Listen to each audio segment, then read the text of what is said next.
Because this is what I did. Super not user friendly. Yeah, I was like,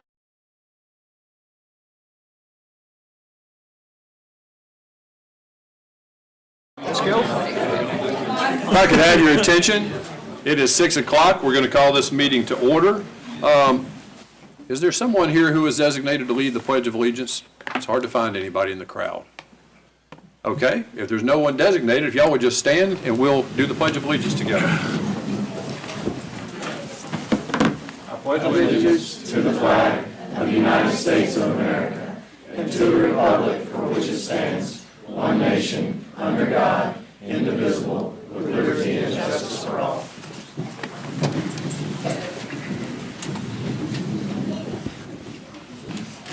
Alderman Miller, would you lead us in our invocation? Thank you, man.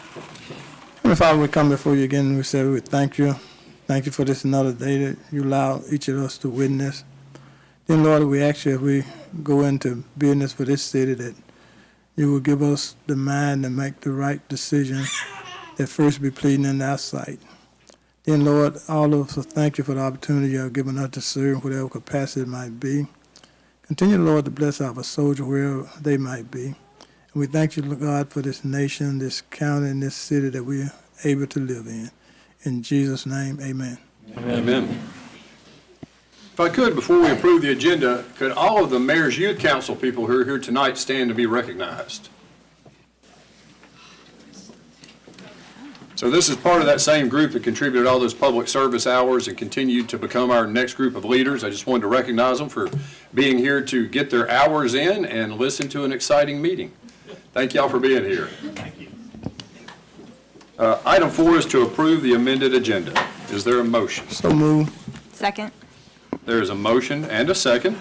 All in favor say aye. Aye. All opposed, no. That motion passes. Item 5 is to approve the docket of claims. Motion. Second. It's a motion and a second. All in favor say aye. Aye. All opposed, no.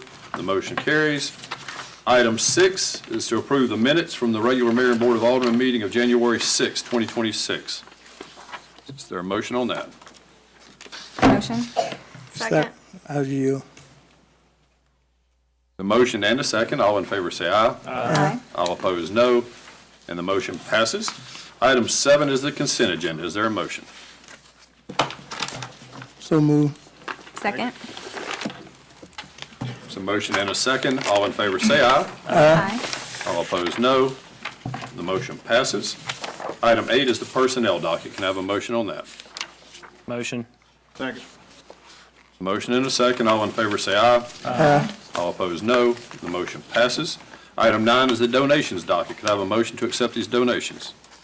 Motion. Second. There's a motion and a second. All in favor say aye. Aye. All opposed, no. And the motion passes. Okay, item 10. It seems like we're doing this a lot, but this is incredible to do it even one year, but to continue doing it is really great. We're going to recognize the Hernando Middle School girls soccer team and Coach Jefferies. And many of these players on the team have helped with Challenger Soccer this fall. So we appreciate all of you that have done that, and we hope you do it again next fall. It is a great thing to do, and I know it's spiritually enriching for you that do it. How many of y'all here of the soccer team played rec soccer? Good number of you, okay. So we're here to honor you this year because I'm going to read this recognition. This is an honorary recognition for sports achievement to the Hernando Middle School girls soccer team with Coach Blair Jefferies. This is for being the 2025 district champions and having a 12-0 season record. I think that deserves a round of applause.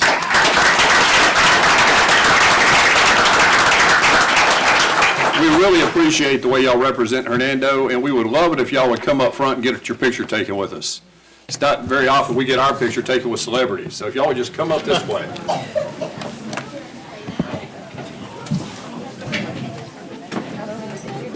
I remember you said push back. Oh, yeah, that's You told me that. I'm following. Yeah, that's what I'm saying. And then she wanted to push Someone needs to stand in front and hold that. like scoot out on the rim. I think that's a lot better. Closer. Not the chairs. That makes better. My God. Was it yours? I thought it was yours. I don't know, whatever. No, they're not tall. It's a woman's idea. You done, everybody? Hey, Carmen, you might need to come to me.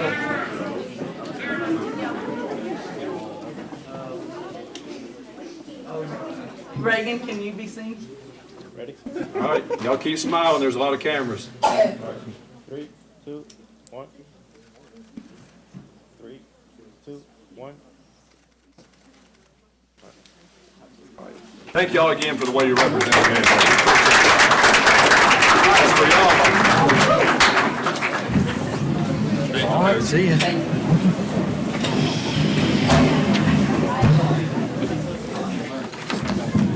Then they get a little empty.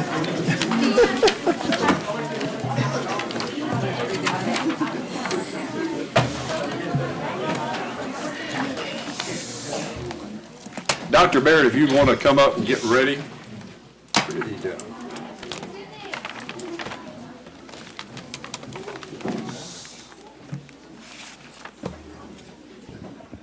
Have y'all got the PowerPoint loaded? He's got his computer on the Does he? duplex Okay. tonight, too. Can't believe they don't want to stay here with us. I wonder why. The others said they got to stay, so he ain't got a choice.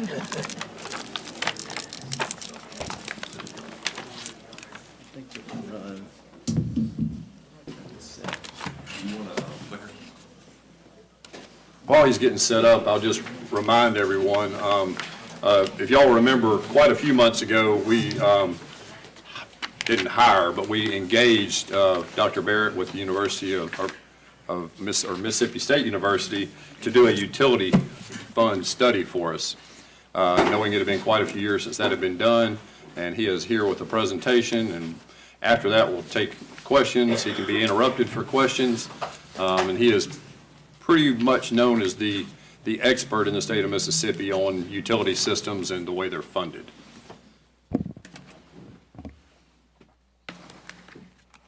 And I think he's done probably the last 3 or 4 utility studies that have been done in the city of Hernando. Can you see that? Yeah.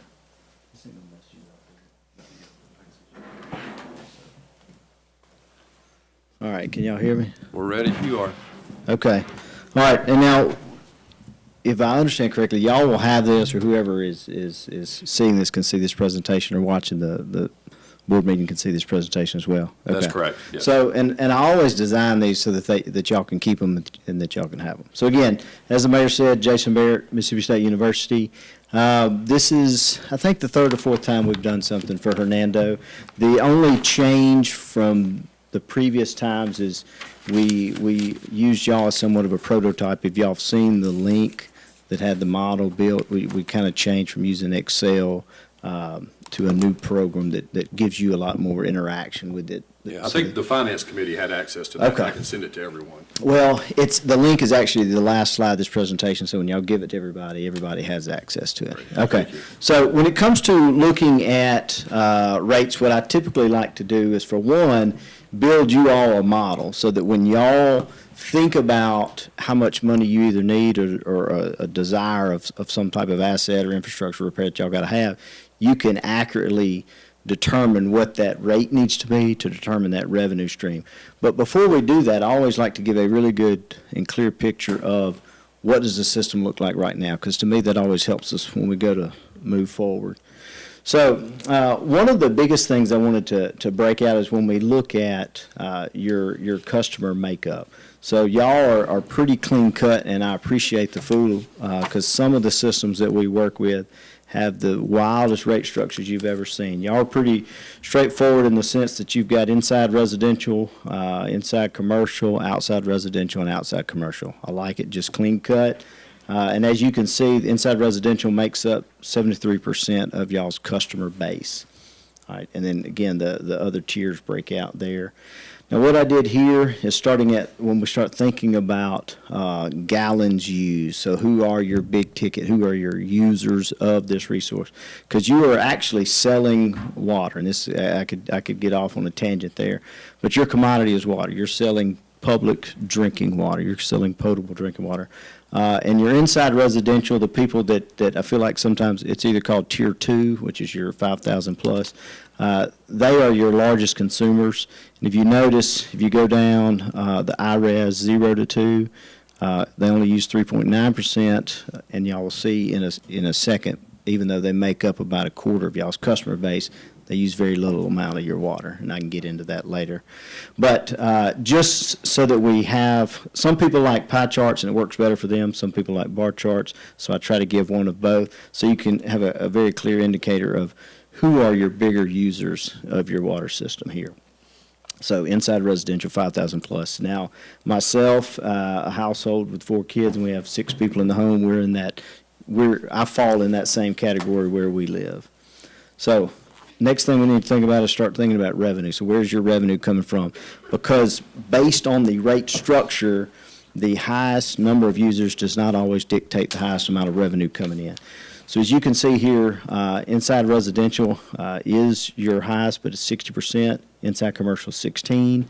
Outside residential makes up a very minimal amount. 12.6. Outside commercial is only 2.6.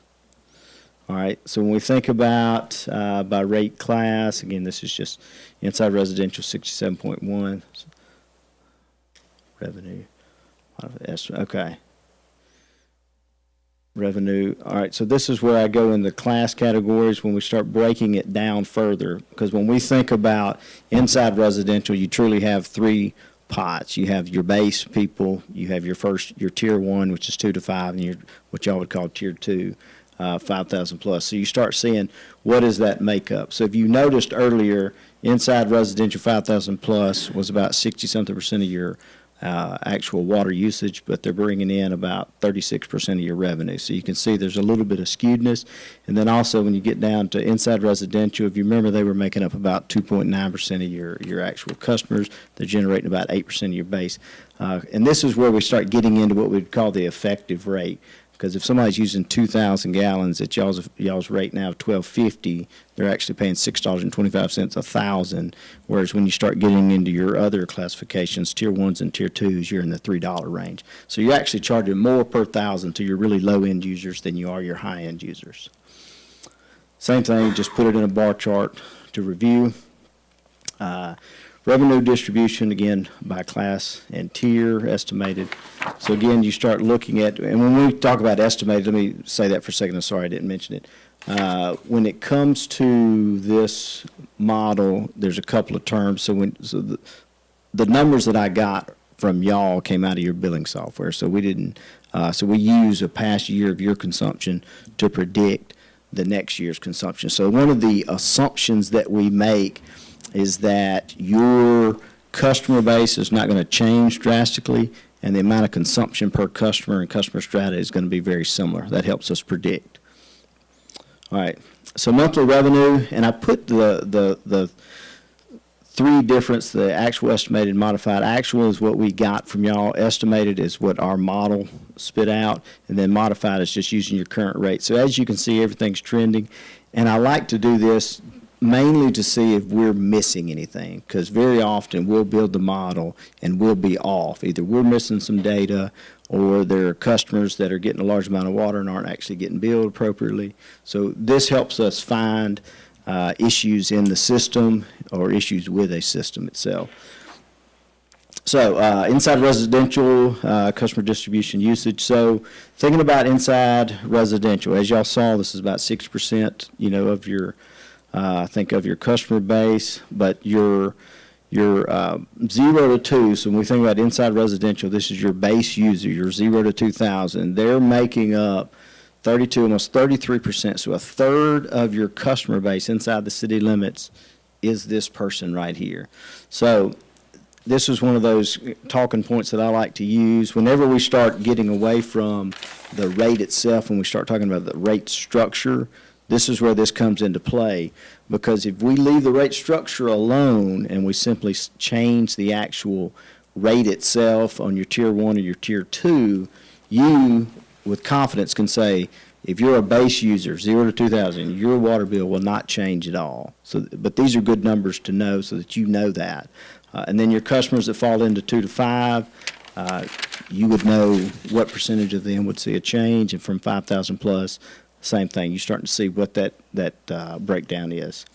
So, inside residential, and this is by usage. So, and I'm gonna flip back for a second. So if you see here, our inside residential is making up 32% of our customers within that grouping of inside residential, yet they're only using right at 7% of our water. So this is where, and I try to talk objectively when we think about these rates, because a lot of systems will just right out of the gate want to adjust the base. And that's only going to change based on the number of actual connections you have, but you tend to disproportionately charge more to your low-end users when you do that. So I'm always an advocate for the higher tiers, the more consumption, so that people that are using more tend to be paying a more effective rate for it. Yes? Go back one slide, just real quick, let me look at that one again. Just for, okay. Point of clarification, I guess, on it, just so that I better understand the buckets on there, because just adding it up, we don't have 60,000, like, people. So am I misunderstanding something on the different customers with that?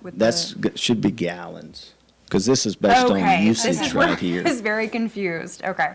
No. Okay. Gotcha. Yeah. I was thinking the same thing. Okay, all right. Natalie and I both were like, wait a second, we're missing something. I'm sorry. It should be from 0 to 2,000. That's the gallons. And then you look at the customers, 32% of, and I think Thank you. y'all are somewhere Okay. around Okay. That makes more sense. 22,000 people. So you may come back down to 7,000 connections or something like that. Understood. Okay. Thank you. That was me misunderstanding the slide. No worries. No, I didn't. And again, because I was right here on usage, so when we start thinking about usage, you start to see where there starts becoming this little bit of this disconnect between a rate and a rate structure. And that's one of the things I try to drive home with people. We can a lot of times increase revenues by adjusting a structure and leaving all the dollars and cents, the rate itself alone, or vice versa. We can adjust rates and not the rate structure. But it's important to realize that we do have both in there. All right, so inside residential, the revenue distribution. So when we look here, the 0 to 2, the dollars and cents, so they're actually bringing in 12% of our revenue stream for inside residential. The 2 to 5, which is your tier 1, is 32%, and your 5,000 plus is 54%. And I'm going to go back. So this is from a revenue thing. So if you look at our 0 to 2,000, 12% of the revenue, even though they're making up 6.9% of the customer base. Now, again, I don't mean to harp on that. I'm just kind of driving home the point that a lot of times those tiers, based on the number that they make up, is not always equivalent to the revenue that they're producing for you. Whereas your high end, from the usage standpoint, it's 61% of your actual gallons going out the door, yet they're only sending in 54% of your revenue. So they're actually getting a better deal, so to say, per 1,000 gallons. All right. Inside commercial, and again, I break all of these down, very similar to what we just saw, based on that usage category. The 0 to 2 for your base is 54%. Tier 1 is 12%. Tier 2 is 33%. And then when we look at the distribution, 2%, 2.6%, 95.4% on usage. That's volume of gallons going out the door, which it makes good sense because most of the time your commercial operations are using some sort of water. And from looking at this, I'm assuming y'all have some facilities or businesses that use large volumes of water. Okay. All right, inside commercial revenue, so when we look at the revenue streams coming in, and this is not too terribly far off. Everything to me is within single digits of each other, so it doesn't really raise a red flag to me. Outside residential, so we'll get into outside residential, outside commercial.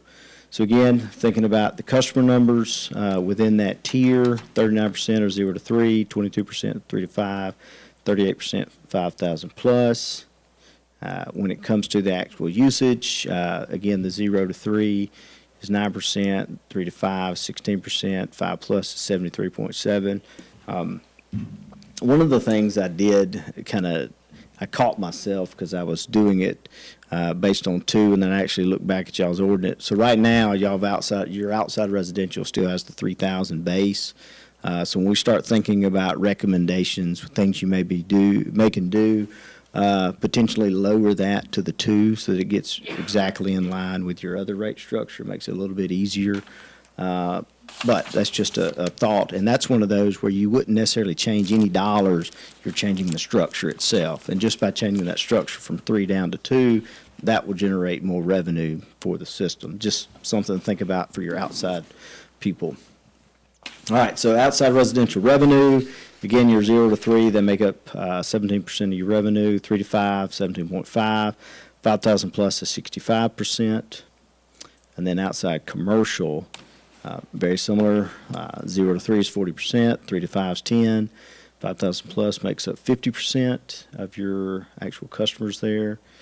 And then from a usage standpoint, as you see, the bulk of these outside commercials are in the 5,000 plus category. Not too terribly alarming at all, because most of the time we see our commercial operations as using. And again, I'm not sure, do y'all have any outside, like people y'all sell water to, wholesale? We don't. Okay. We do have some cross connects to be used in case of an emergency with Nesbitt Water and, Okay. is it just with Nesbitt Water, Joe? We can do it in case of an emergency, and vice versa, we could use their water if we had an emergency. Okay. But again, from the revenues thing, the revenue looks very similar as you do from your usage, so not anything that is alarming by any means. If y'all recall from the conversation we had last Monday, I think it was, y'all had asked about some comparisons. So what I did is I went back to the last study I did for y'all, and wildly it was in 2017, and I used some of the same cities we used then, and I kind of looked, still making sure that our populations are still in range, classifications are very similar. So what I pulled here for y'all is, and I use Starkville because in my mind I kind of see y'all and Starkville very similar in the sense that you're somewhat of a destination of people that are moving. Y'all seem to be a growing community, and you've got a lot of new infrastructure going in. So this puts a lot of financial demand on you on the front end, but also while it's growing, you don't necessarily see the need financially for upkeep because you basically have a lot of newer infrastructure, but you're in an older established town, so some of the older parts of the areas that may be growing or expanding, you're having to go in and actually do some construction there. So I felt like y'all in Starkville were fairly similar. Grenada was a previous comparison, Macomb was a previous comparison, and then you are, as you know, Hernando. So putting those, that's an average of 1331. So you're only 6% below the base average, but I put everybody's base volume. Starkville's at 1,000, Grenada's at 2, Macomb's at 3, and Hernando's at 2. I'm a huge advocate for 2 or below, 1,000 or 0. And then we did the per thousand, basically the variable rate. So the next tier up after the base. So as you see, that average is $4.40, and y'all are 28% below the average of these utilities here. And then the next tier that I looked at was 10,000, and we could grab really any number. We could grab 5,000, we could grab 10,000. 10,000 is kind of a high-end piece. In a lot of older comparisons, I would do 5,000 because that's somewhat of an average household. But from some of the other studies that I've been seeing out of engineering firms or other things across the Southeast, they're using 10,000 as a benchmark. So I'm using 10,000. So Starkville, 4,950, Grenada, 6,781, Macomb, 4,097. You're sitting at 3,630. So average of that is $48.65. So you're 25.38% below average there. And then from a sewer rate comparison, now there are a couple of, I'm going to say caveats. I think all of y'all know this. I don't know if everybody in the audience is aware of this. But, you know, not everybody is the same in the sense that depending on the size of the system, and this goes for water as well. I have never found 2 water sewer systems that are exactly the same. So I try to impress upon people, there's no reason that we should be charging exactly the same when no two systems are the same.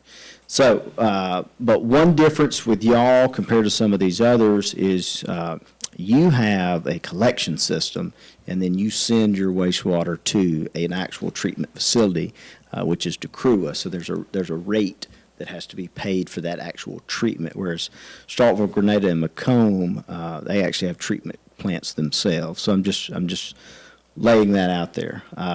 So Starkville, it is at $11 for 1,000. Grenada is $4.50. Macomb is at $34.34, and Hernando's at $6.25. And again, Macomb is a little bit of an outlier there, but it pushes that average up for a base of $14.02. So again, we're 55% below there. And then when we look at our per 1,000, so you've got Starkville's at $7.50, Grenada's at $2.71, Macomb's at $3.44, Hernando's at $1.58. Again, and this is just a factor because y'all do a half of your water bill, so you have this factor. So again, that factor could be adjusted. You know, it could go to 1, or you could actually install a number. But right now, y'all have just the 50% factor. And then at 10,000 gallons, Starkville's at $78.50, Grenada's at $26.18, Macomb's $58.42, and you're at $18.15, so you're 59.9, right at 60% below average there. Now this is, again, the link to that model, and I encourage all of y'all, because this is y'all's, we built it for y'all, you can use it, you can go in there, you can play with any of the numbers that you need. So I never really get accused of talking very fast, but I feel like I went through that fast. So, are there any questions? What kind of questions y'all have? Do you mind going way back to the very beginning when you kind of broke everything down into the 4 groups, the 2 residential types and the 2 commercial types, just to see that breakdown? I know that's way the very beginning. Yeah. I didn't take enough notes clearly. No. And like I said, I'll send this so y'all can use it, look. And that'll be helpful too. Yeah. I just want to look at it and then see if I have any questions. That's it. Yeah. Perfect. Thank you. And again, I like this in the sense that y'all break it down very clearly. You have residential, commercial, inside city limits, outside city limits. You know, in some sense, if we ever wanted to get any cleaner, you would just have customers, and every customer is the same, and every gallon's worth the same regardless if you're inside or out, residential, commercial. I'm not necessarily advocating for that, but if we wanted to get any cleaner, that's about all you could do. So I really like this setup that y'all have. And so all these numbers are from fiscal year 25 or 24? I will have to look, but I know from what I recall, we potentially ran from, say, July 1 of 24 through June of 25. Oh, okay. So it's a full 12 months. That And- sounds about right, because that's about when you started collecting the data from us. Was it? Yeah, and typically when I talk to Larry at BBI, I will say, give me the most recent 12 months of data, and they pull it down, and that's what we start working with. Okay. So, and again, on the front end, Alderman McClendon, the assumptions we make, one is your customer base stays fairly consistent, meaning it doesn't really go up or down that much. 2, your customers tend to use the same amount of water, or very similar from one year to the next. So there is some variance that we may see, and a lot of it depends on the weather, things that may happen. But for the number of years that we've been doing this, people do not deviate that much. It's weather tends to dictate overall consumption more than just humans themselves. Do you mind also going to the slide that had the revenue by type? That's gallons. So here, is that the percentage breakdown? I think I've got the dollars. Yes, the percentage would be good. Okay.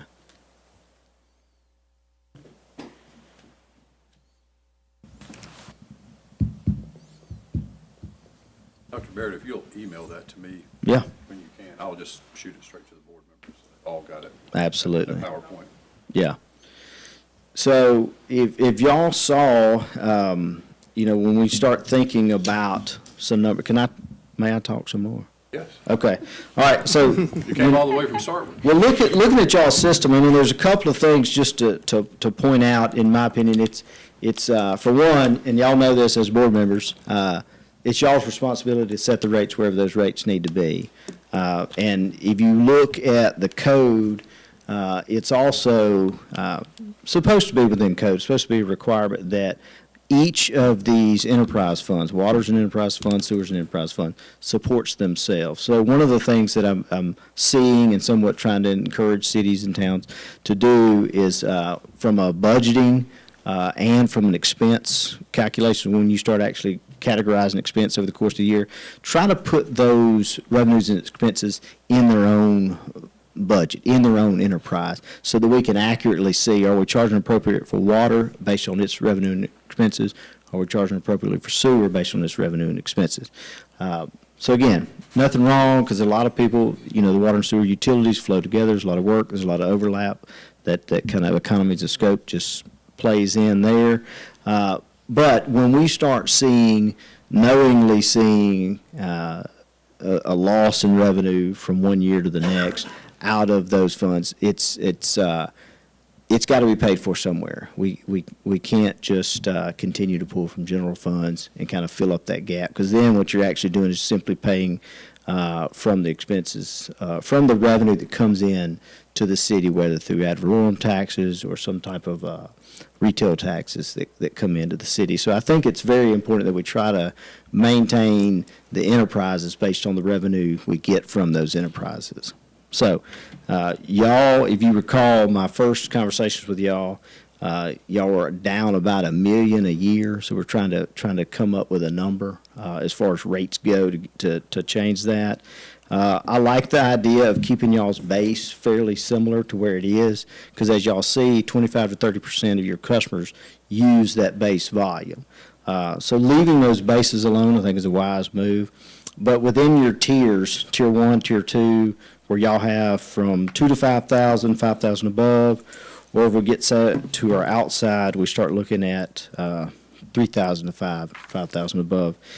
Moving those or ticking those rates up, I believe, is where you'll probably get your biggest kind of gains as far as revenue stream, because you start charging in those per thousand volumes. So these are the places where you can increase it by a quarter or 50 cents or $1, and you can generate a lot more revenue because you have a lot more thousands that you're getting to charge to. So I'd encourage y'all to look at that for each of those: inside residential, inside commercial, outside residential, outside commercial.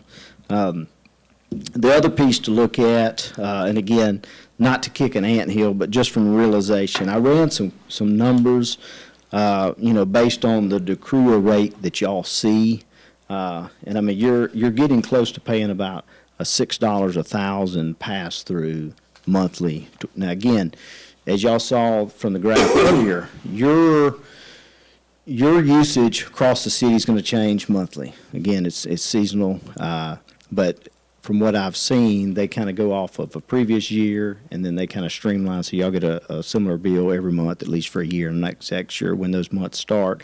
But you're falling in that category of somewhere around $6 to $6.15 per thousand. Now again, DeCrua, and I think they serve a phenomenal purpose in being able to treat the wastewater for a lot of the utilities around this area, but they are a completely separate entity in the fact that they are a utility authority. They fall under the jurisdiction of the County Board of Supervisors. That's a separate utility. So again, I would treat them in that arena. So, any more questions from me? Questions y'all have for Dr. Barrett?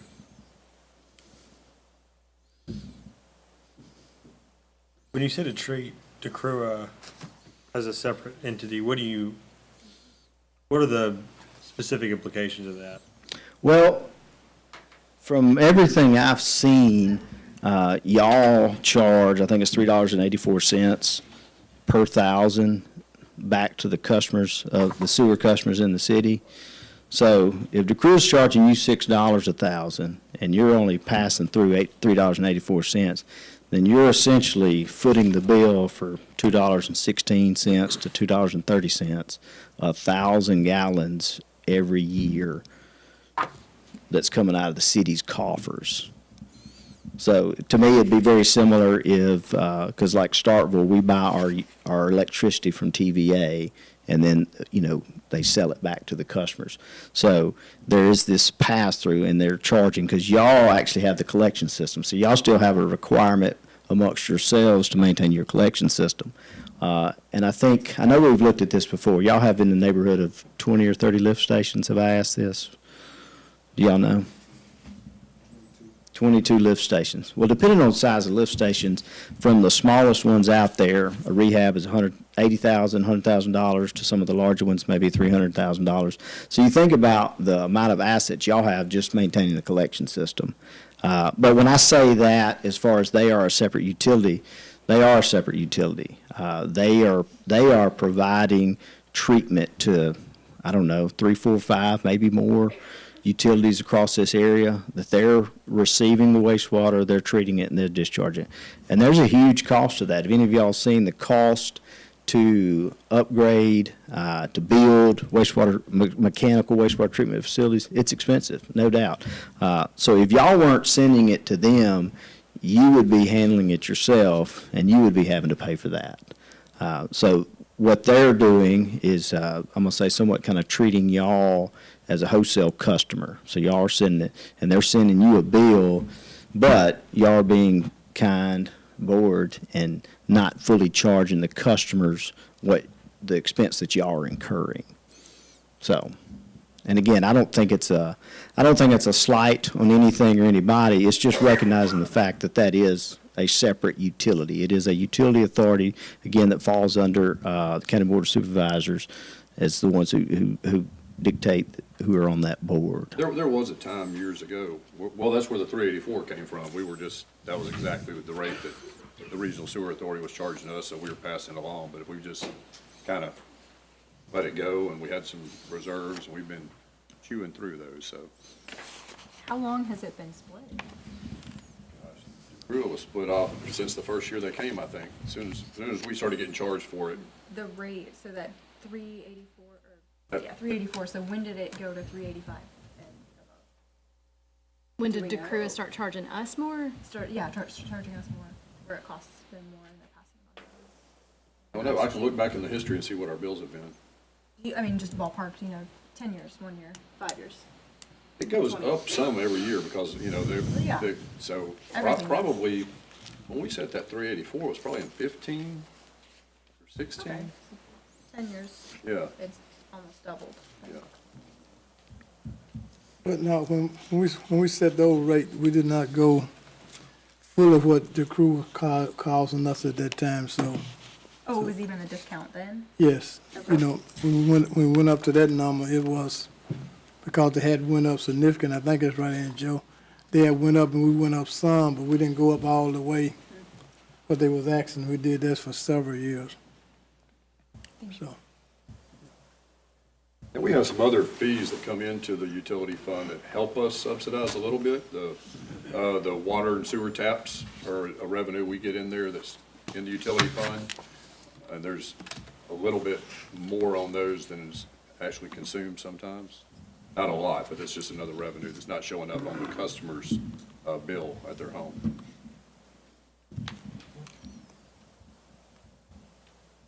Any other questions before he heads to start?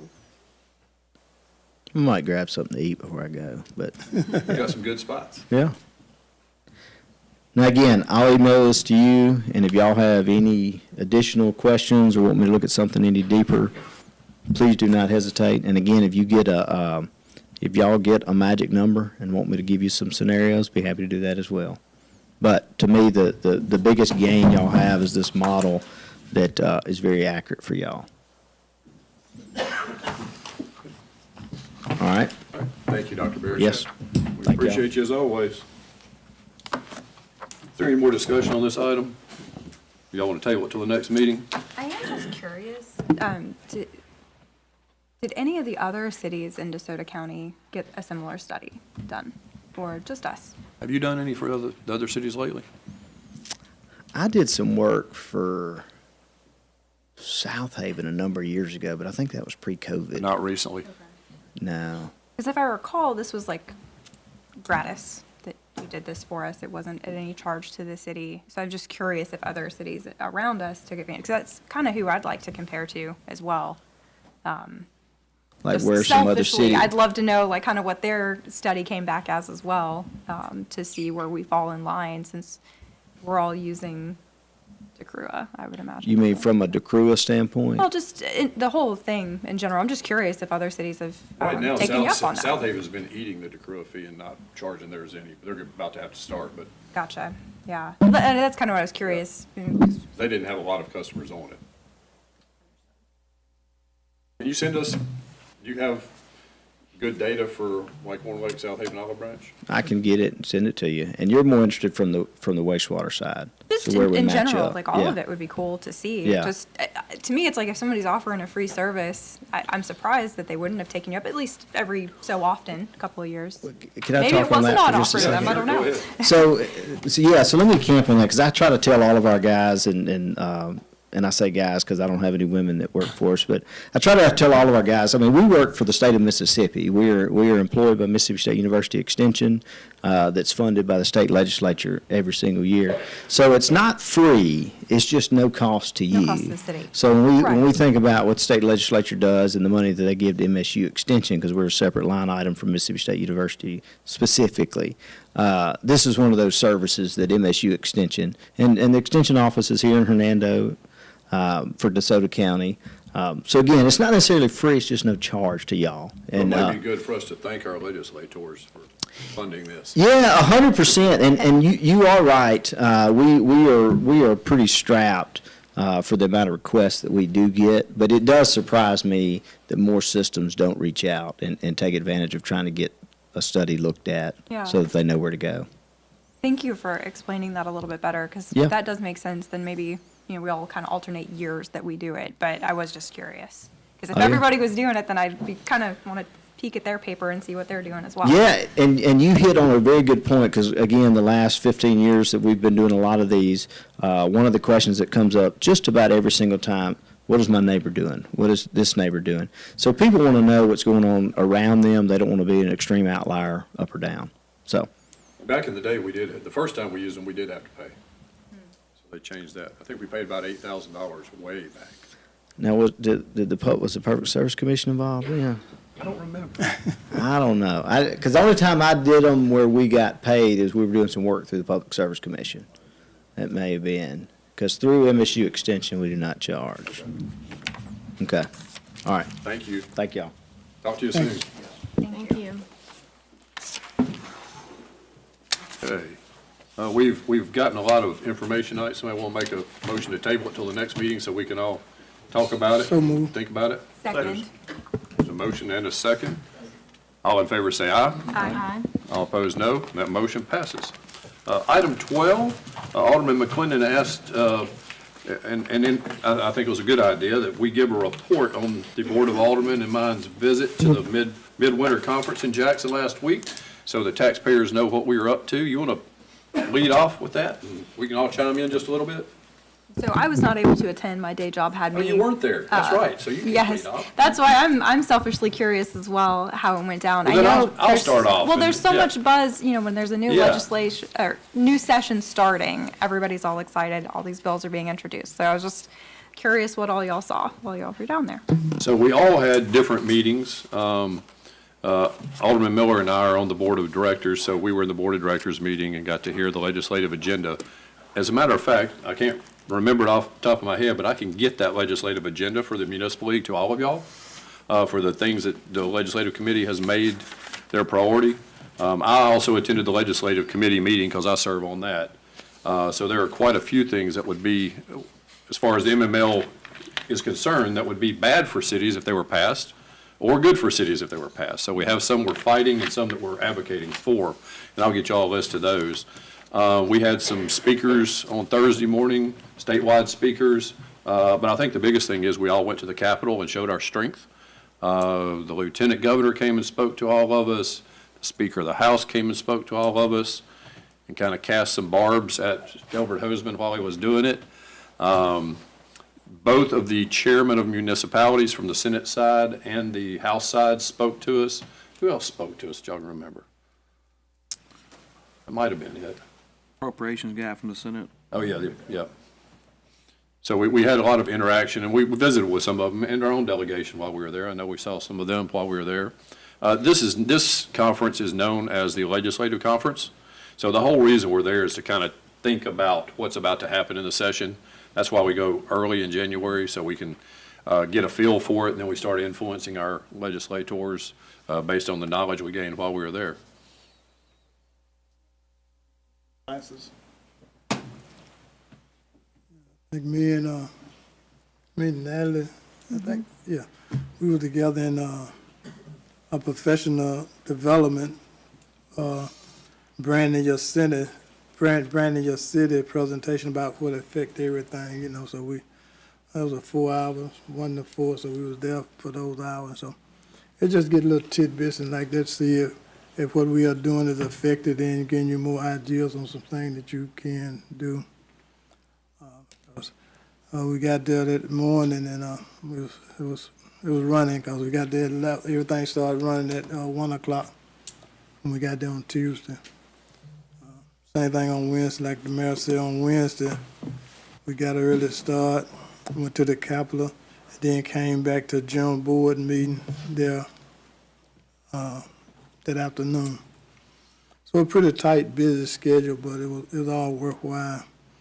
There again, trying to see what's going on, and if you're on a list, they also have a list that when some bills go up, as the mayor was talking about, that we for or against, they would shoot you out a text message asking you to also contact your legislator if they're on that committee. And we got one today on a bill that was gonna not tax farm equipment and things like that, which is gonna be so they wanted you to contact your legislator and let them know what our stand was on it. We had one person that's on that committee, and that was Senator Eisen was on that particular committee. So I shot out a text to her, and so we do that, and they so if you're not on that, suggest that you get on that list, and so they can send you that information when bills come up that and get our feedback on them. Also, there's an app out there called ECM. And this is for the citizens too. It's really interesting. It lists everything about the legislative session. It lists the bills that are released. You can look up every member, see what committees they're on, which bills they have proffered. So it's a nice little app to have on your phone. It's ECM. We also, we always meet people from different cities. I think Alderman Kitchens, you mentioned you met more people at that conference than this summer. And, bouncing ideas off of, learning what's working at some places, what's not working, that sort of thing. A lot of networking too, building relationships with everybody else around the state. And I definitely was building networking. Been doing this since last year. I'm gonna be running for second vice of the MML this year, and so I've been networking, trying to accede to the president if I'm elected in June. So a lot of networking, Lots of it. I love it. So All right. we're trying to make us well known and do some other things. So it's good. Any more discussion on it? Okay. Thank you for bringing that up. Yeah, thank y'all for sharing. I appreciate it. Item 13 is the recognition of Hernando native tight end coach Cody Woodill of the Miami Hurricanes on their accomplishments in the NCAA football championship. I didn't even know about that. One of my constituents, or our constituents, messaged me about it, and if you guys don't mind, can I make just a little blurb about him? Yeah. So he's not someone that I've personally met, but he led the Miami Hurricanes all the way to, one game before the championship there, and just really showcased how far reaching our community ends up being, someone that was born here going to that level. So I was just kind of thinking hard work and small town values can lead to really major accomplishments, and it's the sky's the limit. Even if you're from a little town in Mississippi, you can really do some cool things. So, yeah. We have distinction also. We got a Super Bowl hero that born and bred right through the Hernando High School too. So Yeah. play with the New York Giants. So. What'd you just say? I think according to Chad, he took a job on this. Hired in the same position today. Okay, Oh, there you go. Yeah. all right. Thank you. Item 14 is the approval for the additional curb and gutter CE&I contract with Neil Schaefer. That's that $6,500 contract for them to oversee the construction of that bid that we approved not too long ago. And we've had the pre-construction meeting, and if they haven't started already, they will be very shortly. So we just need to approve that contract. Is there a motion? So moved. Second. Motion, second. All in favor say aye. Aye. All opposed, no. That motion passes. Okay, item 15 is PL 1947, the Winningham PUD revision. Austin, would you lead us on that one? Yes, sir. PL 1947, as you mentioned, is a request for amendment to the existing Winningham Estates PUD. Skip Miller is the owner of the property and is represented by Andy Richardson here tonight. The PUD was rezoned to that designation in March of 2005 and subsequently developed over the course of years to be recently completed with all the residential phases through final plats approved by y'all. The final piece of the PUD was a commercial area as detailed in the staff report. The general request from the applicant is to rezone that commercial area to residential lots in keeping with the rest of the subdivision and to eliminate the Highway 51 connection. This was heard by the Planning Commission at the last meeting and recommended for approval. Because this is a rezoning, the three criteria for approval or denial is the proposed amendment's conformance to the general development plan, the existing zoning district's classification of the property in question is inappropriate or improper, and what changes, economic, physical, and social, have occurred in the vicinity of the property in question that weren't anticipated by the general development plan and have substantially altered the basic character of the area, which make the proposed amendment to the zoning district map appropriate. And Andy did provide responses to each of those, and those are included in your staff report. Behind the cover letter, further in your staff report, you can see the preliminary plat that they've proposed for this phase of Winningham. As I mentioned, this is currently shows as commercial area, and the proposals to change that to residential lots, create one new road with a cove, and eliminate that Highway 51 connection. The request, according to the applicant, was kind of two-phase. One, MDOT's relocation of their proposed access curb cut had changed since the development was originally approved, and it really made this property tough to develop with that connection. And the other was that in some meetings with some residents, the developer was keen on eliminating the Highway 51 connection because the residents didn't want to cut through. It does have adequate fire access. It has 3 existing entrances to Gwynn Road and to Nesbitt Road. So there's no access requirement, but the residents didn't want to cut through to Highway 51, so he's proposed to eliminate that. When this, if approved, the next step would be a request for final plat. And at that time, we'll make a staff recommendation to continue the covenants on the existing subdivision. So the home styles and sizes will just be the same as the previous phases. And this would conclude, this last piece would conclude the development within the PUD as a whole, and the basic change being from commercial to residential. I did include proposed motions to approve, deny, or table in your staff report. And Andy Richardson's here tonight if you've got any questions, and I'm available as well. Let me start. It's 3 questions that they have to answer, correct? Yes, sir. And according to that answer, in question number 2 and question number 3, question number 2 said the zone was not inappropriate. Okay? Was not inappropriate. Number 3 saying that the basic character of the area had not changed. So 2 out of 3 of the categories that they must prove they couldn't do. Then, looking at the letter dated November the 12th, 2025, the main reason for this requested change stemmed from the inability to construct a connecting road. It's not an inability to construct it, they just don't want to pay the cost. Because the road can be constructed, am I correct?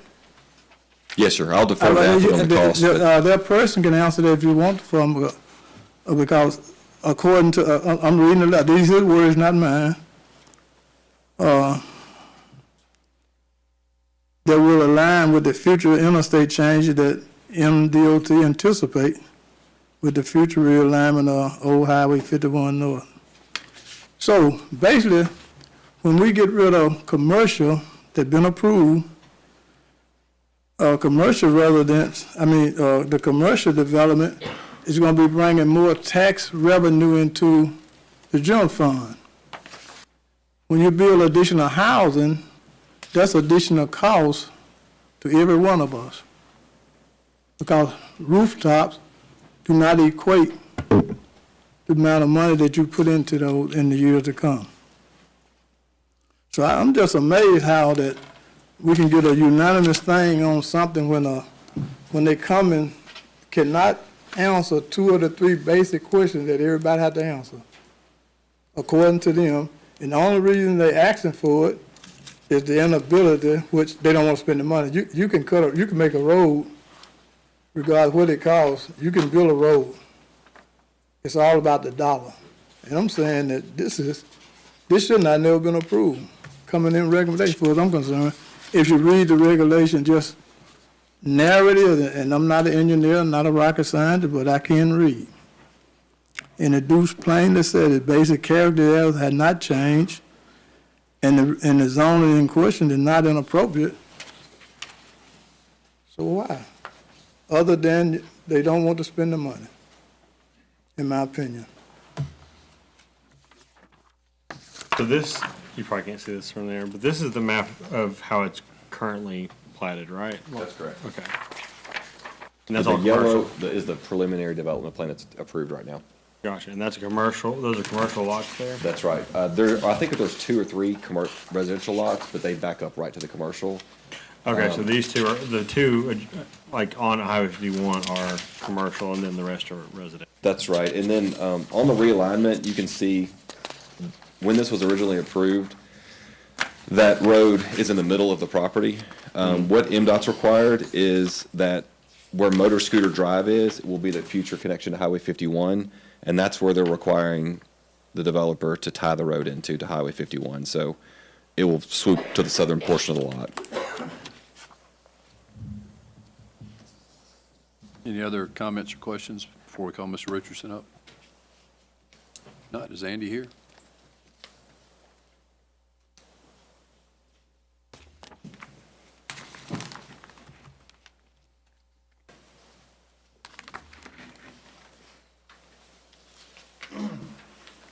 Andy Richardson, 231 West Center Street.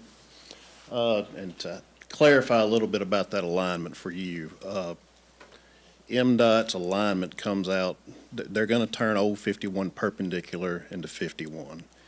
And their alignment is going to line up with the the southern boundary line of Winningham Estates. So we would have to have, that would be the center line of the alignment. So we would have to have some cooperation with the neighboring church to the south, either by purchase of land or an agreement to where some of that road could be built on their property to make that road happen. And that's just not even in existence at this point. There's no agreement. I don't think they want a road there either, because that would get into their soccer fields. So you still hadn't told me why it cannot be built. Well, it just can't be built entirely on Winningham Estates property. We would have to have some agreement with the neighboring church, because some of the roadway would be on their property. If you were trying to develop that, from scratch, you would be talking to the neighbor and trying to get that connection, right? But you figured that we would come to the city and say, well, we're gonna just stop at here and ask for ask that this be changed back to residential. I'm just totally opposed, because when we went through that, we went through a lot of this when this was approved. Well, and I'll add It was this a lot too. of discussion on about that road when it was approved before. Yeah. I'll add this too. I mean, that commercial phase was supposed to be part of phase one and never happened. If it would have happened as part of phase one, we wouldn't be here tonight. But whose fault was that? It's not city fault. No. Y'all make the So- decision, y'all make the decision on how you phase the property. That's We right. don't tell you how to phase. I will say that phase one happened before the downturn by a whole nother developer. That's right. But there again, we don't tell them when to phase. We Well, don't dictate that. I mean, if I remember back, I think it was 2021, the residents wanted a construction entrance. Right. And so they worked with MDOT for months. And they granted us And they the finally construction, said, yeah. here's where you can do it, and this is where your road's gonna be. Mm-hmm. And then, like this spring, they came back and said, well, no, your road can't be there, and we want it They completed the study about how they wanted to realign all the tie-in roads and all that, and that's when they came back to us and said, no, it can't go there. So, I mean, it's a little, if the road could have gone where the construction entrance is, That's right. the commercial would work, That's right? right. So, I mean, that makes it a little bit different than just, you know, And as Austin stated, in the meantime, the majority of the residents, I think, have met with Skip and have told him they would prefer not to even have that connection to limit the amount of cut-through traffic through the neighborhood. And them still, if I'm not, ain't them still city streets? They're not private, is they? No, sir. Okay, then, okay, thank you. That's what I wanted to know. I'm assuming all the lots that are on 51 that are adjacent to these lots are commercial, is that right? No. Oh, they're all zoned ag?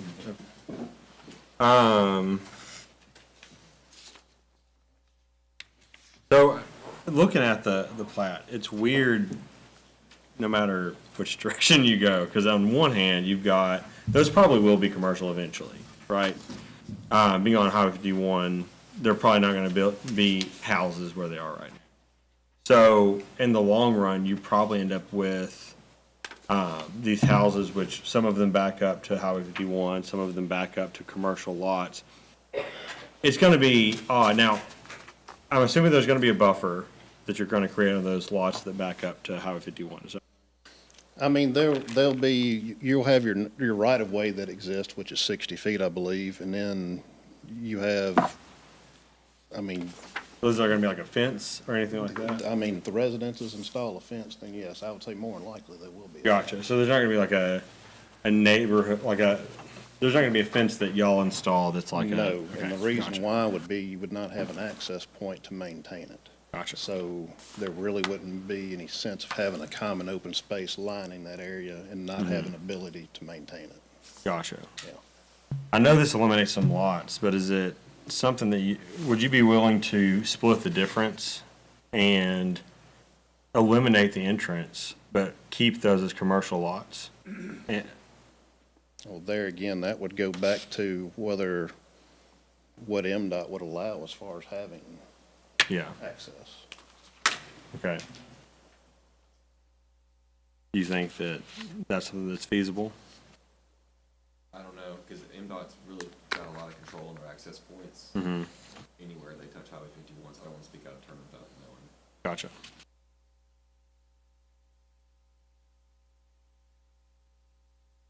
Is there anybody here that wanted to speak on this topic? If not, does the board have any other questions for Mr. Richardson? Any other comments or questions? Thank you, Mr. Richardson. If not, is there a motion? I move to table. I move to table the. There's a move to table. Until what date? I guess, second meeting next month. What date is that? Okay, there's a motion to table to the second meeting in February. Is there a second to that motion? Because I think Piper, this is his area. I'd like for him to be here to do that. There's a motion and a second. We'll have a roll call vote on that item to table. Okay, Alderman Kitchens. Aye. Alderman McClendon. Aye. Alderwoman Lynch. Aye. Alderman Miller. Aye. Alderman Robinson. Aye. Alderman Wicker. Aye. And that motion passes. Item 16 is PL 1926. You would lead us in that one. That is the Seymour Office Plaza preliminary request. All right, 1926 is a request for a preliminary plat for Seymour Office Plaza. Dr. Seymour is the owner of the property and the applicant. This is on the north side of Byhalia, south of Green Tea Boulevard West. As y'all know, we've got two currently platted lots in the vicinity. One is the home of the dentist's office that's already built. The second is the Southern Pediatric Office that's soon to be under construction. All of the zoning within this subdivision is office, and so the proposal is to do a medical office plaza and an extension of the offices that you see now. It'll create one new road, 5 lots on 6.7 acres, and this was heard by the Planning Commission and recommended for approval for you here tonight. We don't do many of these, so I included the criteria for approval or denial of a preliminary subdivision. Most applicable to the discussion tonight is that you have the power to reject the subdivision if it's determined that the proposed subdivision is not in keeping with the general character of the development in the area, not in the best interest of the public, and not suitable for the proposed development purposes. They did provide a pattern book just to show you the general architecture that's going to be required on these lots, the location, the common open spaces, and things like that. And the preliminary plat is on about halfway through the staff report, but it's this lot here. And so what this authorizes is, once this is approved, it authorizes construction, once the construction plans are approved, to physically build the road, and they'll come back and ask for final plat applications throughout. This is completely bound by the office zoning district.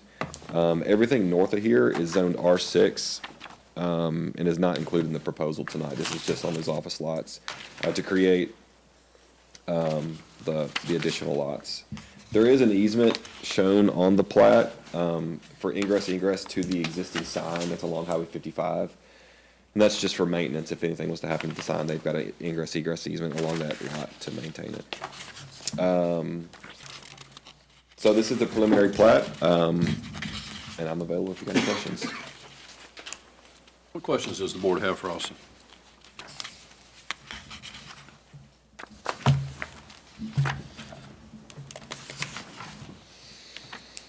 Just for a little bit of further background on this, I know Dr. Seymour years ago, when he built his beautiful office building, always kind of had a plan, or that's maybe been a dream, to turn this into kind of a medical office complex. And it seems like with Southern Pediatric coming in there, it feels like a little momentum's building, and I think that's why they're ready to go ahead and get the other lots ready. That's what it feels like. Is there anybody here who would like to speak to it? Yes, sir. Please come.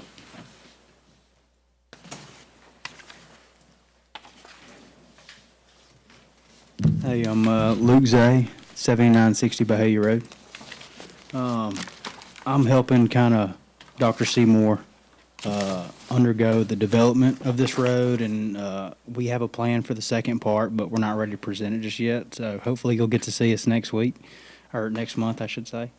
But basically, this is just a medical district, we're trying to keep everything that's going in and out of there medically, because we don't really have anything like that around here. I know South Haven's got some different areas that are more, medical, so to speak. But, it's already zoned office, so we're just trying to split the lots up, and, we're going to be putting a road in there, pretty much to the standards of city of Hernando. But I'd love to answer any questions if you have any. And just so the board knows, there was a pre-construction meeting or a pre-approval meeting held with the fire department, the building official, and Austin and I and some others. So we kind of hashed out some things in there and made sure that it was going to meet our design guidelines and all those things, and our subdivision guidelines. Any questions? Not, is there a motion?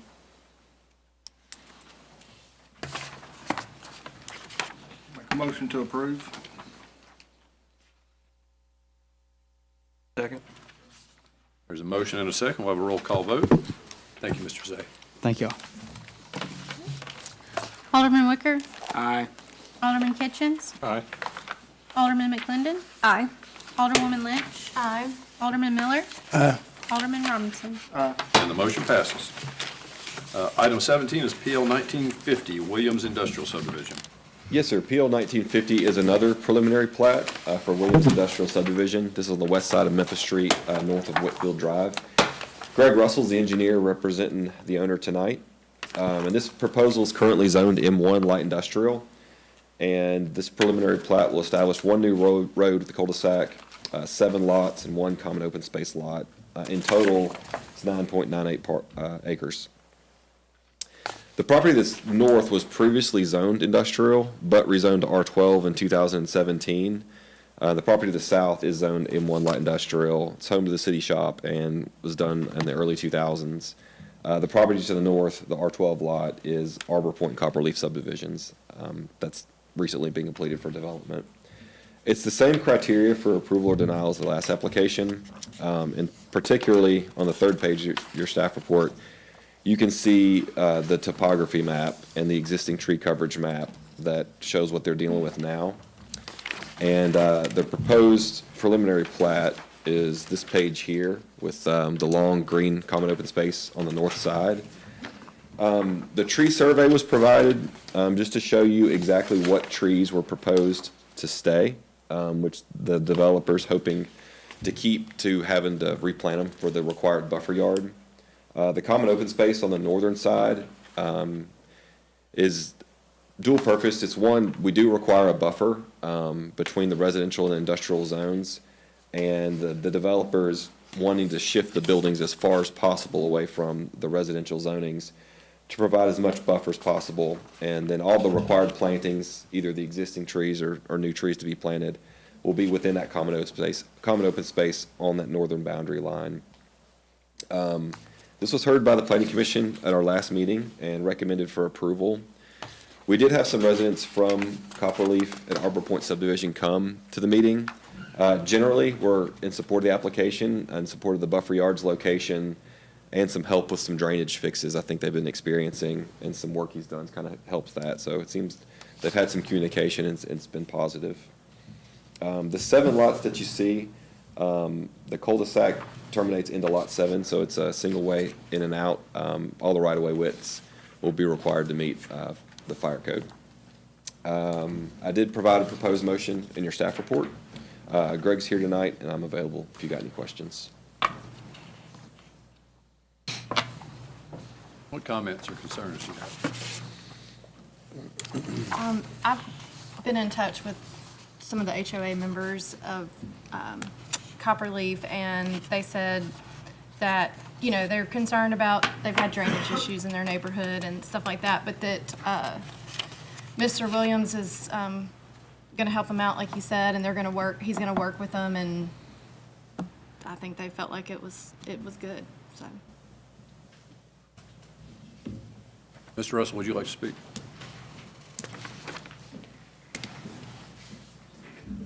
Greg Russell with Civil Source, 2696 Dawnwood Circle North in South Haven.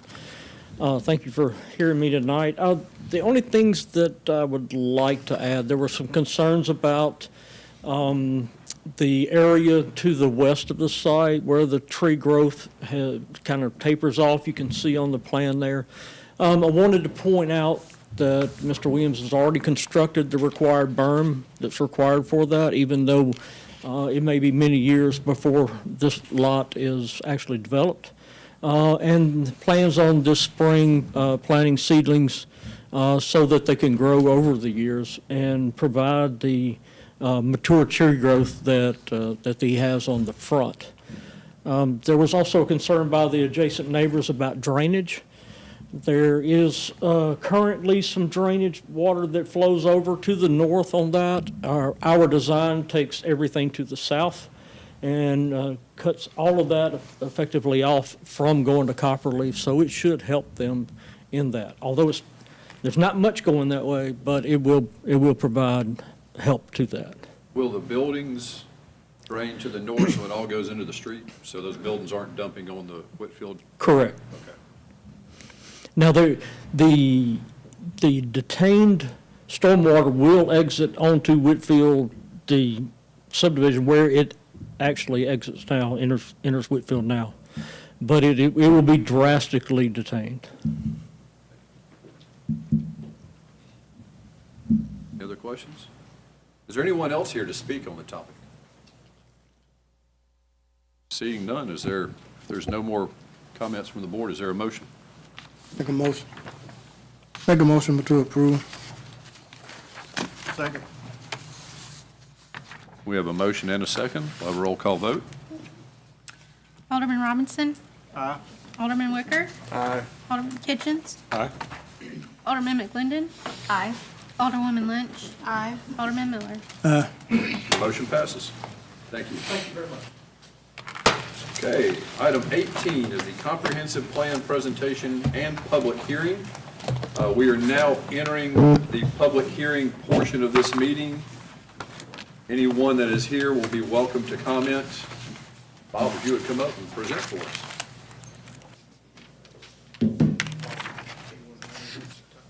Oh, no, I think everyone knows Bob Barber from personal or professional experience, but this has been a long time coming, getting to this point. We appreciate all the feedback we've gotten from the board, the planning commission, just the residents, anybody and everybody. We've had several comments over the weekend of just some things to clean up, some typos people have found, and we welcome all those comments tonight if you see anything. And we're appreciative of the previous consultants and for Bob's work to get us to this point. And Bob's got a brief presentation tonight to kind of show us what the document entails. Thank you.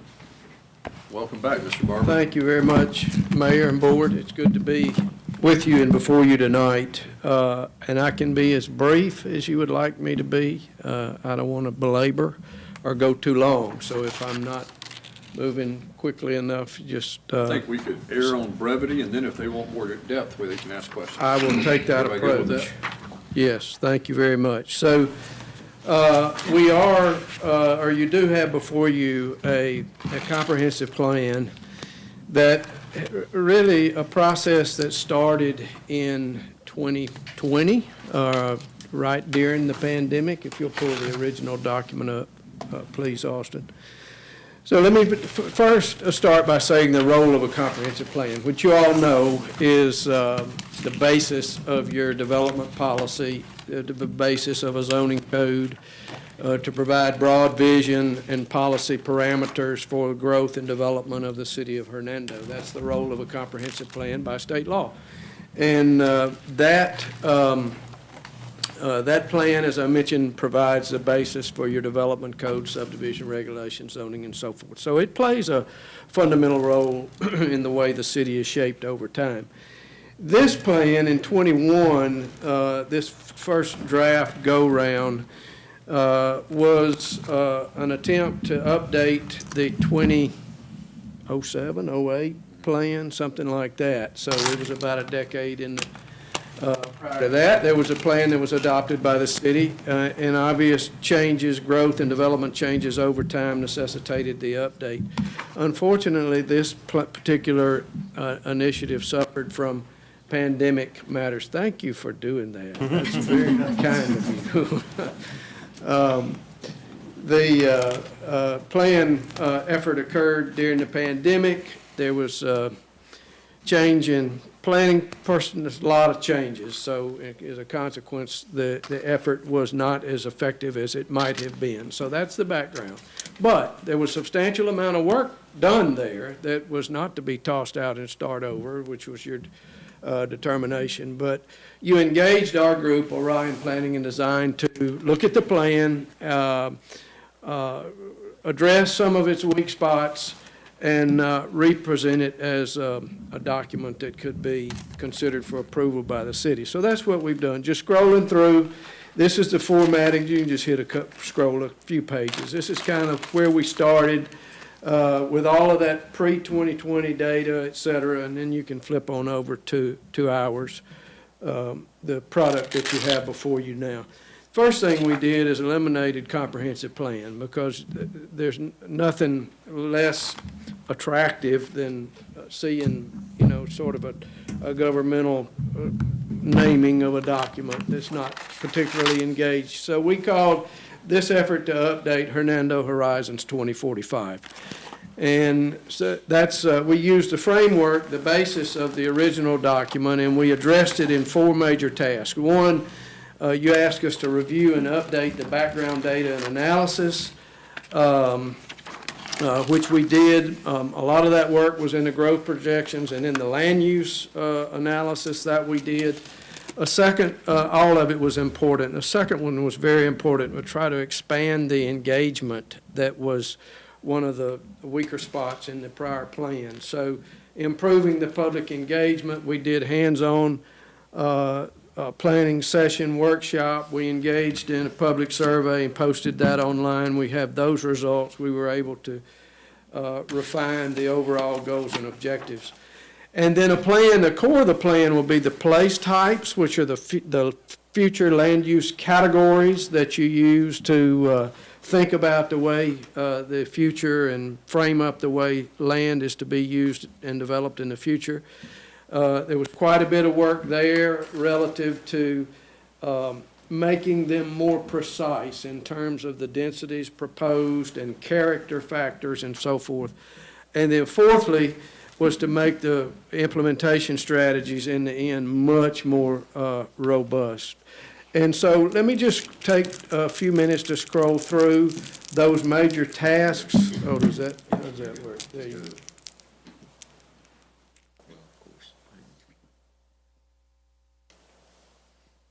Oh, okay. Will it frame up on the screen a little better? There we go. All right. So as you look into it, by the way, we have in the acknowledgments we have an authorizing board, a board of aldermen and planning commission, and then we have an adopting board and planning commission, just to acknowledge the full spectrum of leaders that have been involved. And then we acknowledge the original consultant, Walker Collaborative, and then the finalizing consultant was us. But as you look at the table of contents, you will see the organization of the plan. There's an existing conditions component where we take inventory and analysis of the way things are today. Then the engagement section.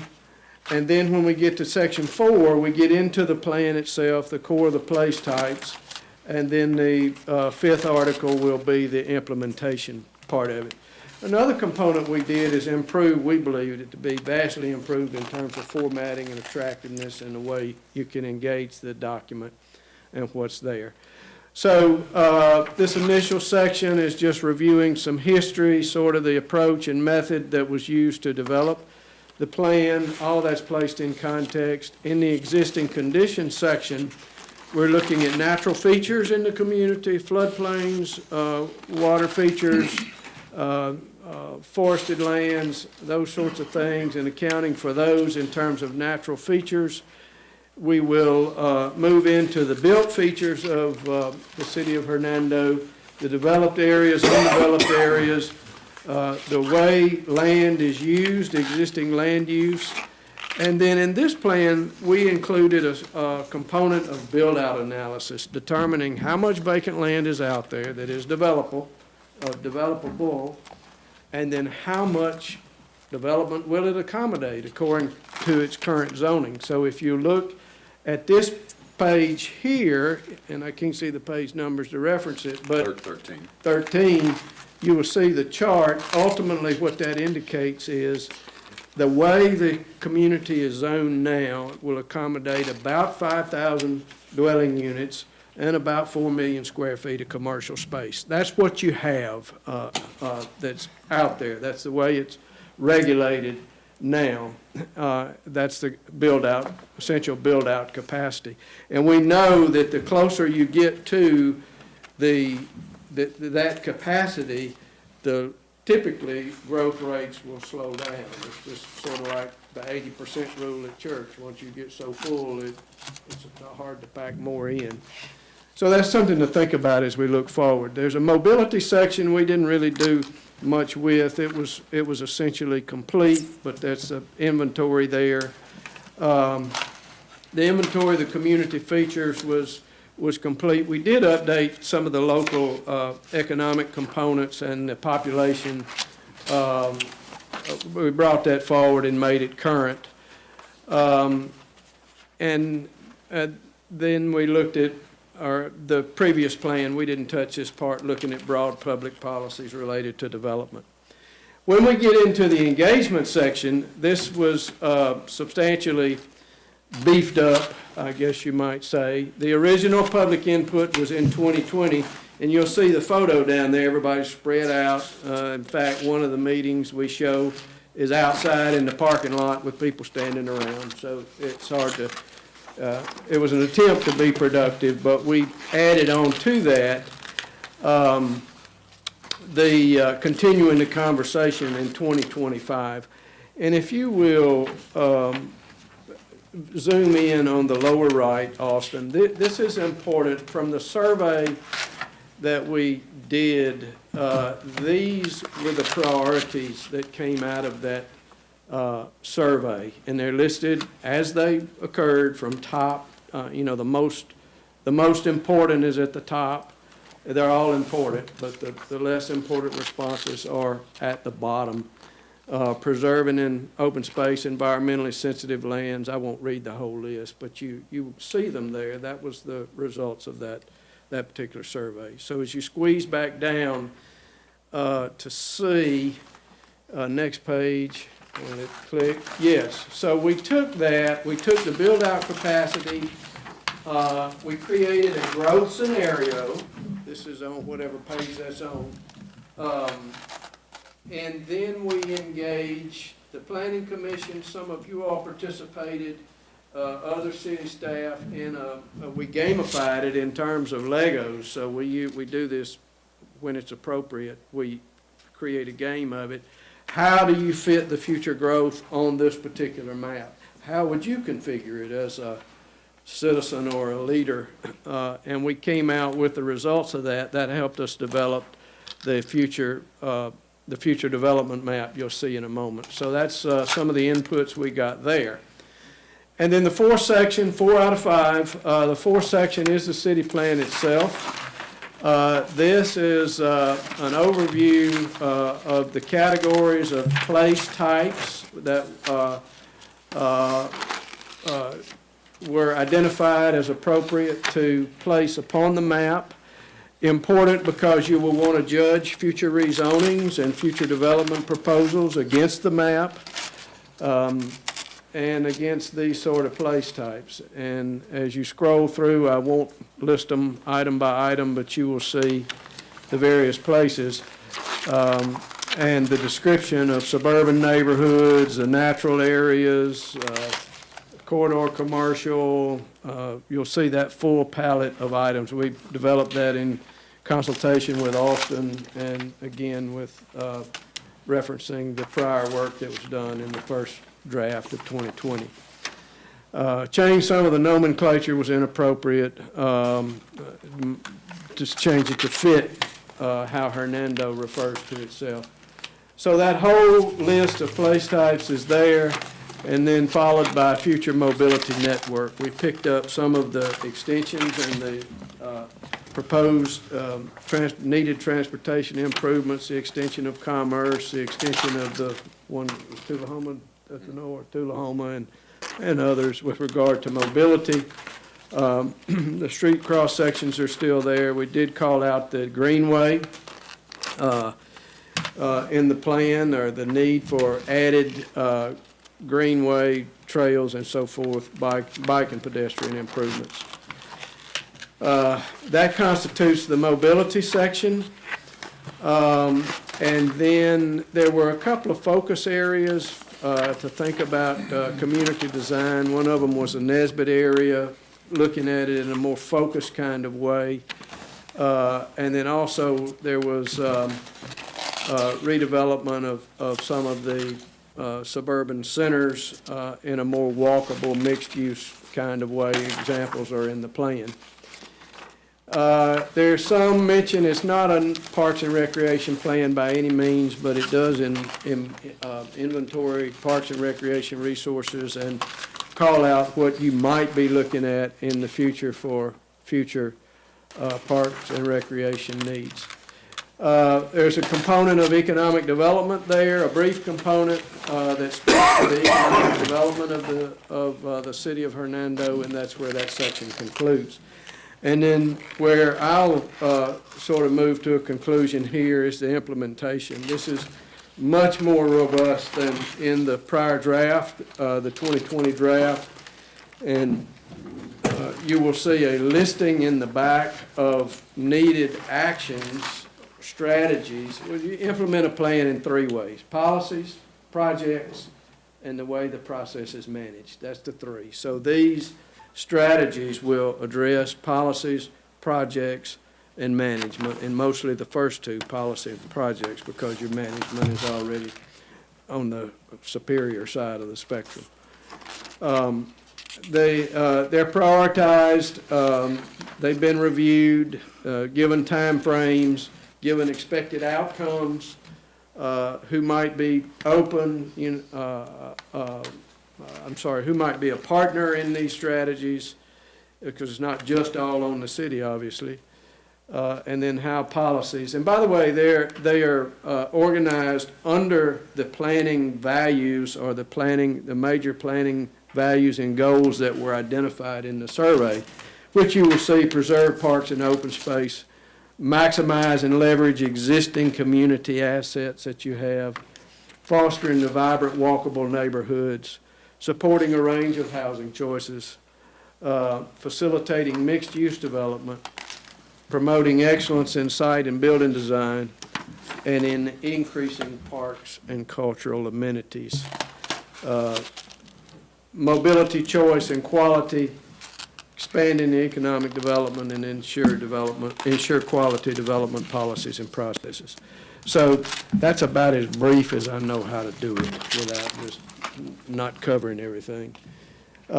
It's before you for consideration. We very much appreciate the opportunity you have and engaged us to bring it to you and to upgrade and update the original draft for your consideration. And if you have anything to add to it. We did present to the Planning Commission, by the way. I think it comes with their unanimous recommendation. That's right. To you. So it's been reviewed at that level. Pointed questions for Mr. Barber? It's been a long time in the making, for sure. Yeah. Austin, between the 2 of you, could you make sure that the board and the public understands the public outreach that's been done to get to this point, and that it's where it's been posted and all the opportunities the public has had to be involved? Absolutely, yes, sir. It's been posted on the website. We had the largest solicitation for input was the public survey that we launched and was open for several months. Went to the Planning Commission, I think 3 times in total. The most recent of which was our last meeting. And I know you guys have done a huge help of just getting people to read it for us and catching little things. And so I talked to Ben over the weekend, and he's helped a lot. Just getting eyes on it has been very helpful. So there's been, I think, a pretty good amount of public input. And this is an official public hearing, so I want to make sure that y'all hear me when I say that anyone here that wants to come up and speak to this topic is more than welcome to do so. Is there anyone here that would like to have questions or speak to it? Okay, hearing none, are there any other comments from the board before a motion?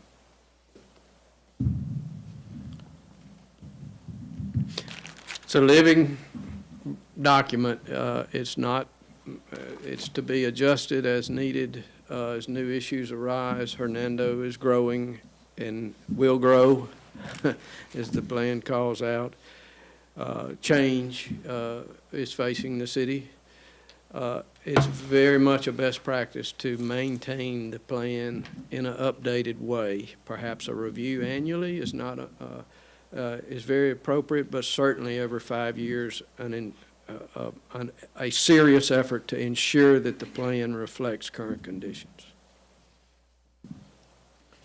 and goals and objectives. Thank you. I know you put a little more work into this than you do for most cities. You've kind of got a vested interest. Thank you very much for letting us do it. Appreciate it. Thank you. Any more questions or concerns or motion?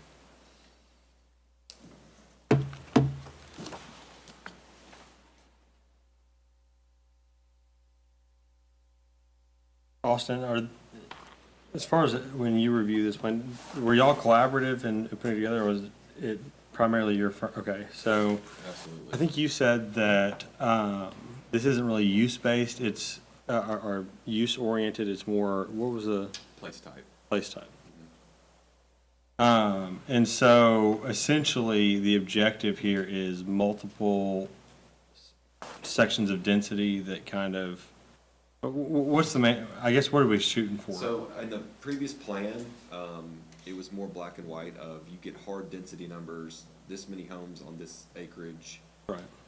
This new plan really factors in form over just the baseline of numbers because of development patterns like we're seeing, where it's better to keep topography and trees and cluster homes together where the overall density is the same, but it's a different development pattern.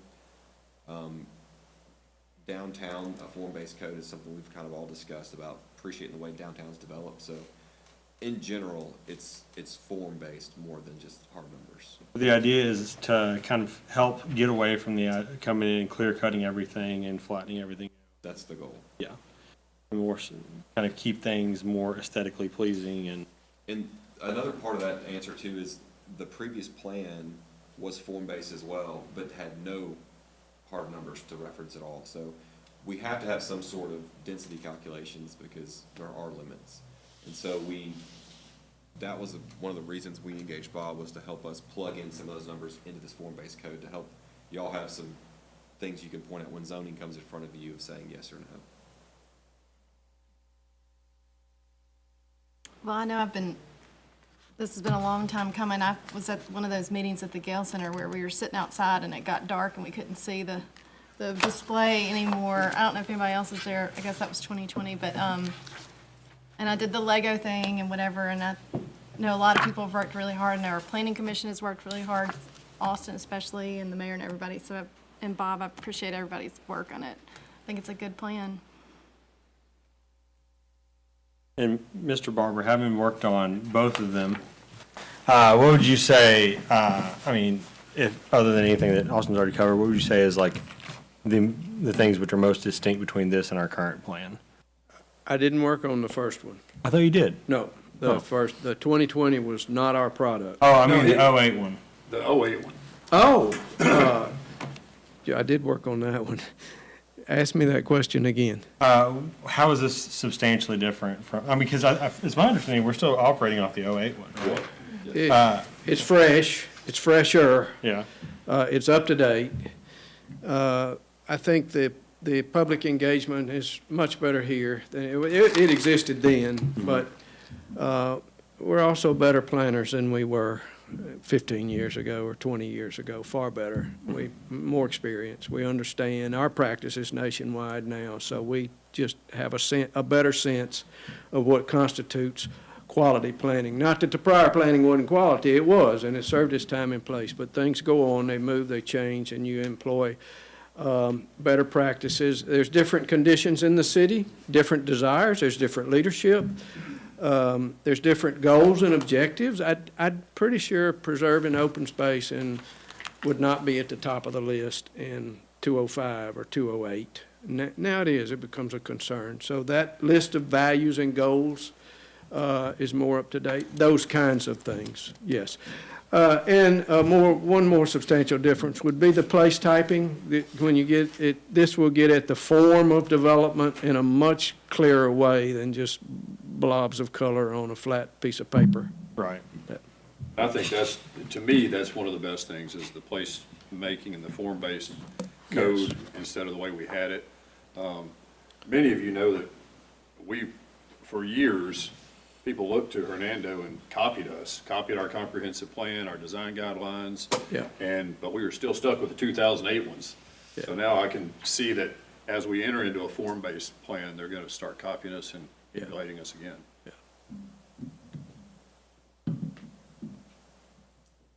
Have a motion?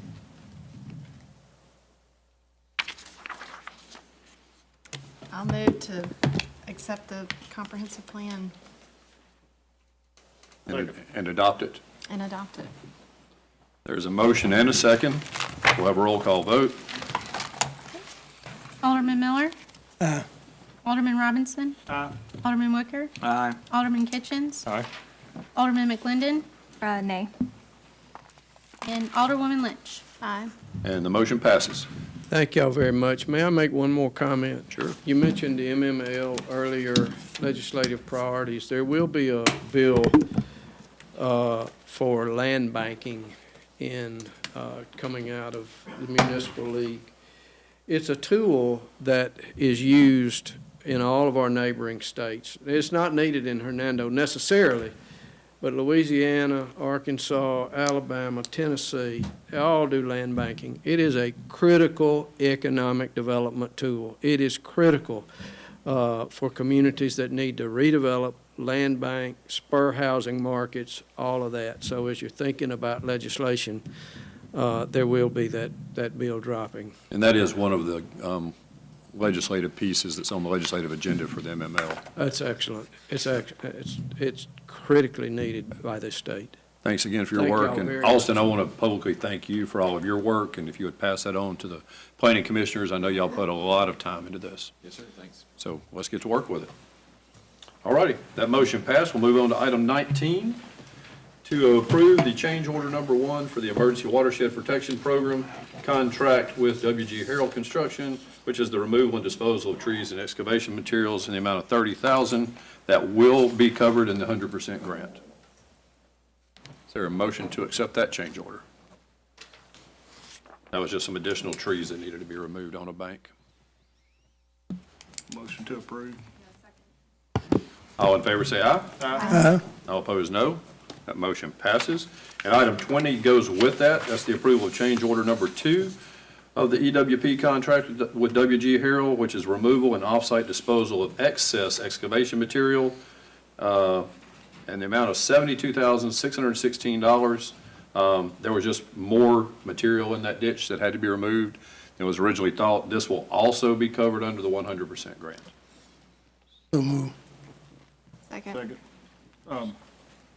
Joe, can I get you to ask them maybe tomorrow when they're gonna start removing that? The deer, down on in Deer Creek, the big pile of dirt. Several of the neighbors are complaining about Yeah. it being there, eyesore. And that's being overseen by Neil Schaefer. We'll get them to answer us. I don't know exactly when they're going to start moving it out. I know they've been looking for the spot for it. If anybody here has a need for dirt, there's a lot of free dirt sitting there. Maybe it's sledding Yeah. for Saturday, possibly. Joe, you and I can get together tomorrow and poke at Neil Schaefer to see what we can get out of him. Okay. Okay. Thank you. Did we get a motion on that one? Did we vote on We it? didn't vote. All right. All in favor, say aye. Aye. All opposed, no. That motion passes. Thank y'all. Item 21 is to be led by Joe Frank. It's the approval to authorize appraisal of property easements for the Byhalia Road water main project. Okay. So we're moving along in this process to borrow the money under the DWSI program from Health Department. And we've gone through the facilities plan with them, determining what we have, why we need to borrow money to put in a water line, and how that will help the city and the system. And we've submitted construction plans to them.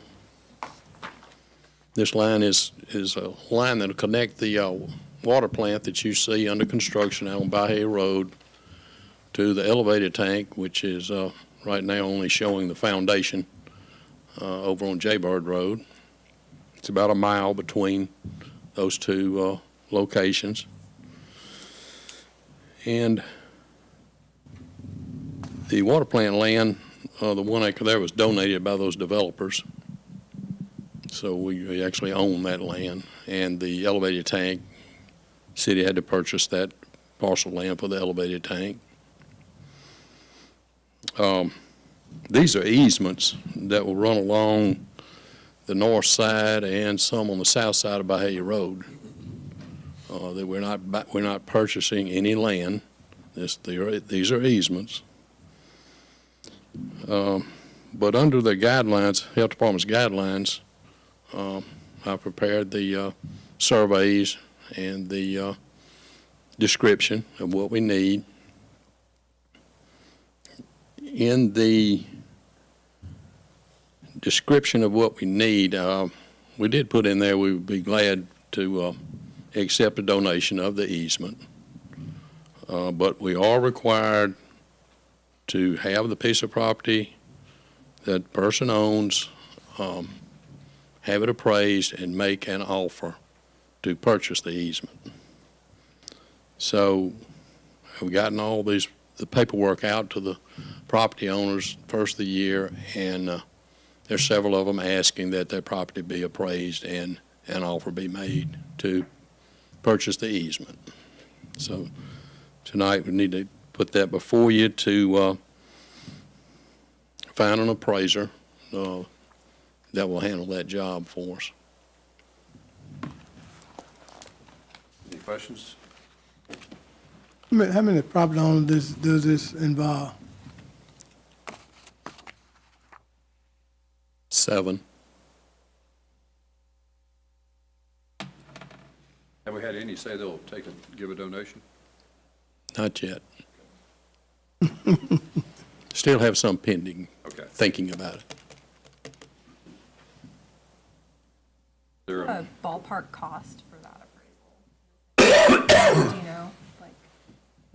I talked to Mike Cooper, who appraised something for us, I think the last time, and he is going to come back to me tomorrow, I hope this week, and be able to see what that cost will be.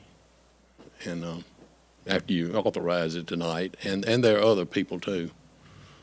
I think Mike was pretty timely last time, wasn't he? He was. Is this mostly residential? Or is it commercial? It's all residential. Right. It may cost more to appraise it than we have to pay them. Well, yeah, because I didn't think Mike did commercial, is it? There is some money in the loan for appraisals and purchasing the easement. Any other questions? Is there a motion to approve?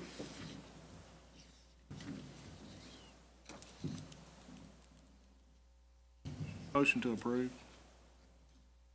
Second. Roll call vote. Alderman McClendon? Aye. Alderwoman Lynch? Aye. Alderman Miller? Aye. Alderman Robinson? Aye. Alderman Wicker? Aye. Alderman Kitchens? Aye. The motion passes. Okay. Thank you, Joe. Item 22 is the approval to add 2 assessments to court fees. Chief, Assistant Chief, was somebody going to come speak to that?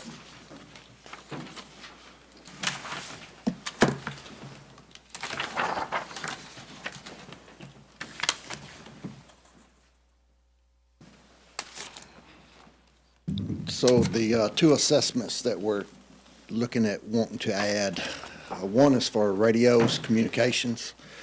We're going to have a big hit come this budget season that we didn't know about. We have about 15 to 20 radios that will no longer work on our system. This causing issues with the system, so we have to buy new radios. And as we was looking at that, Chief Lampier found this code where we could add that cost, add a cost to the to citations that will help offset that price. That won't help us now, but in the future, years down the road, that money for those radios would not come from our budget. It would come from this stipend on the tickets. If we would have known about this years ago, then buying our new radios would not cost us anything. It would come out of this stipend from the citations, but, and the other one is for computer equipment that we can assess a $1 fine for each citation. Again, that would, looking towards the future where we could buy crime-fighting merchandise and computers out of that fund as opposed to out of the city budget.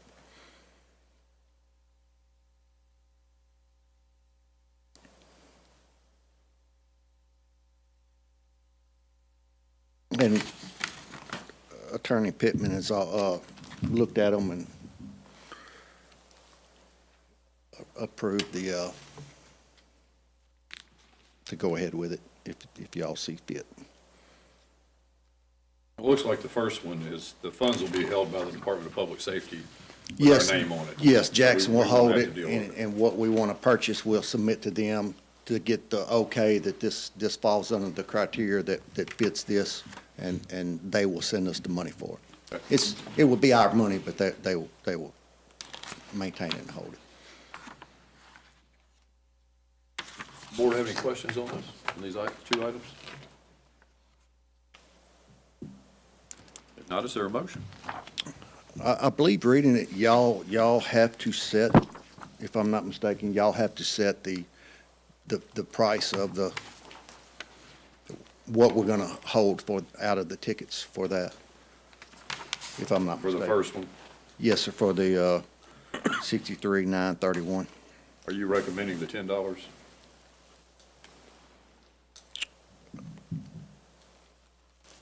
I'm gonna be honest, I don't know what our citations are now. I'd hate to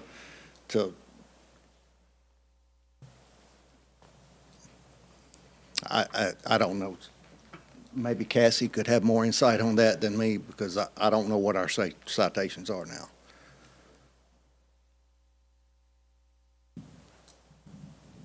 Cassie, do you have any input on that you'd like to share? Down to the $10. And does both of us have to be approved now, or just the? One of them's $1 and the other one is Up to $10. I would recommend $10. I do like that the Department of Public Safety is gonna just keep it. We just apply for it when we get.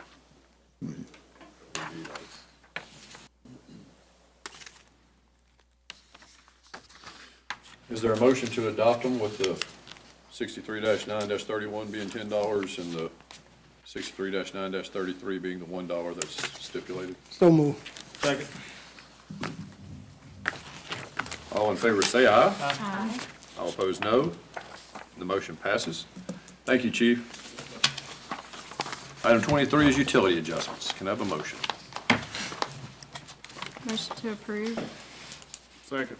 Motion and a second. All in favor say aye. Aye. All opposed, no. Utility adjustments pass. Item 24, executive session for contract negotiations in the water department. I need a motion to go into closed determination to go into executive session. Second. All in favor say aye.